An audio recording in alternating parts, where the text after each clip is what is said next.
Hello guys, ito na pala yung final touch ng ating ginawang live kahapon, no? Na hair tutorial, one length bob, and then ginawa nating layered bob. So ito yung final touch guys after nyo ma-layered bob. So after ma-blow dry nyan, kailangan pa rin nating i-finish o i-textured. So ang technique naman dito guys, para sa inyong kaalaman, masundan natin, kailangan nyo lang kung saan yung part ng ating ginawang layers before kahapon ng ating layered bob, same lang din natin siya kukunin, naka 90 degrees. Tapos yung mga solid lines ng ating haircut ng one length bob sa live natin kahapon, yun yung i-break natin. Texturizing, point cutting ang tawag nito. Tapos maglalagay din tayo ng konting slicing. Papalo nyo lang yung guide, and then wag yung pinakailalim, yung perimeter length sa ilalim, wag nyo na siyang ikakat para hindi na mabawasan yung shape ng ating one length bob.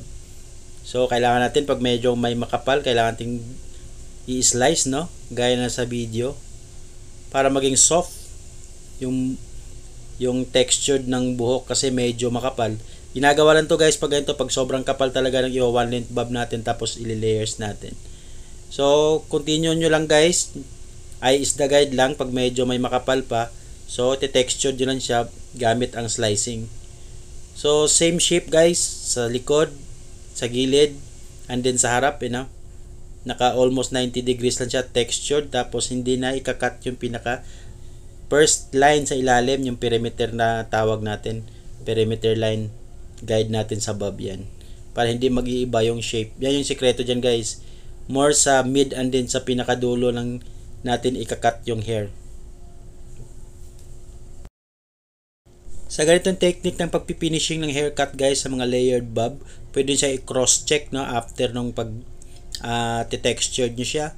Pwede siya i-cross check from the back hanggang sa gilid and then sa top area, para ma-secure natin na balance pa rin yung pagli-layers natin.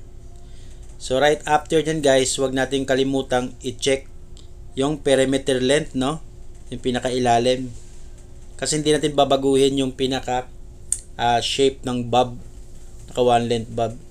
Ang gagawin na natin dito is iso-soft yung layers, no, yung mga dulo.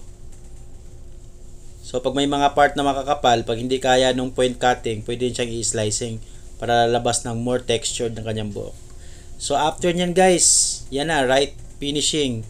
Huwag nyong kalimutang maglagay ng styling product right after ng yung paggugupit.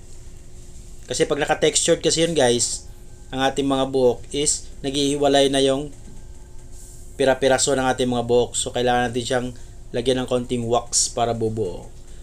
So ito na yung final result ng ating ginawang live kahapon guys, tutorial, one length bob and then layered bob, and then ito yung pinaka-final na result na ating ginawa. So from long to short. So sana meron kayo natutunan sa video nito guys. Follow nyo lang ang guide natin kung paano gumawa. Meron tayo doon sa live paano gumawa ng one length bob and then layered. See you sa next video. Bye!